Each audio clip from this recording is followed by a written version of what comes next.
தயங்கினேன்னு சொல்ல தயங்கினேன்பா.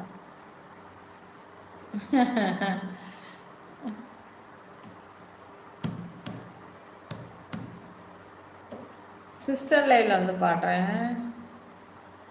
ஜெஸ்ஸி சிஸ்டர். பாப்பா எங்கடி போன?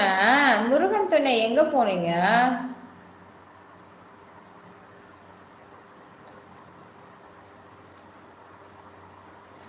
வளர்ந்தாலும் நான் இன்னும் சிறு பிள்ளைதான், நான் அறிந்தாலும்